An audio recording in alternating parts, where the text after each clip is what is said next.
বানাবো, খেজুর পাতার ছাউনি দিব, বাঁশের খুঁটির বেড়া দিয়ে মহাকালের ঘুম ঘুমাবো।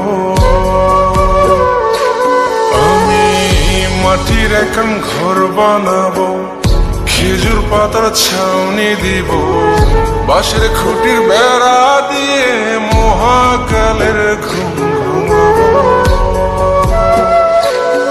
আরে সাদা কাপড় পয়রায়া